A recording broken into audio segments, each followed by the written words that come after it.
For a closer look at South Korea's economy, we're joined now by Troy Stangarone. Troy is the Senior Director of Congressional Affairs and Trade at the Korean Economics Institute of America. Thanks for coming in. Thanks for having me. So what do you think's behind this increase in military spending? You just heard our reporter there, Shane Hom, outline it. There's essentially two things driving this. One is President Moon would like to take and see OPCON transfer, which is the control of the military during wartime, be transferred to South Korea in his administration. To achieve that, South Korea needs to take and acquire certain basically command and intelligence and reconnaissance capabilities. And to do that, they have to significantly increase their spending over the next few years to do that. He also wants to bring forward essentially what they call kill chain, which is their attempt to develop a system that would allow them to take out most North Korean systems in the event of an attack. China and the ROK returning to better relations in regards to THAAD. How will that impact the ROK companies that are operating in China, as well as ROK companies trying to attract Chinese investors, Troy? On the whole, I think it's positive. For Lotte specifically, this is probably too late. They're already in the process of taking and selling off their stores in China, and I don't expect that to change.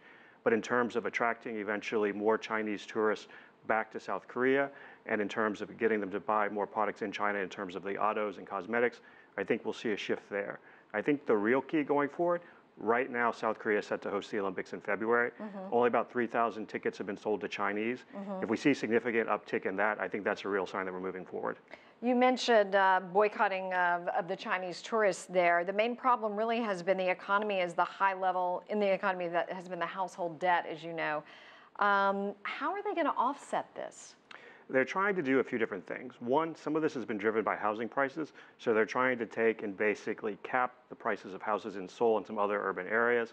They're also looking into ways to take and relieve basically the debt burden on different people who have had long, continuous burdens that they haven't been able to take and get rid of.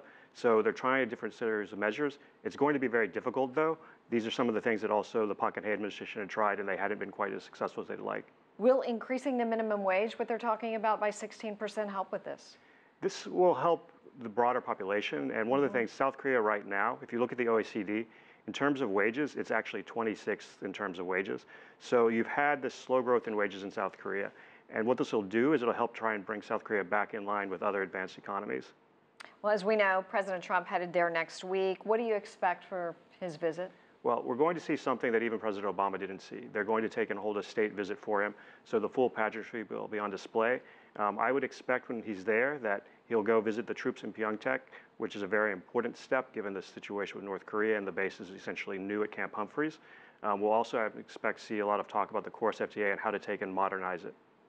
Let's talk about the economy in the ROK and how fast it's grown. The fastest in 7 years in the third quarter.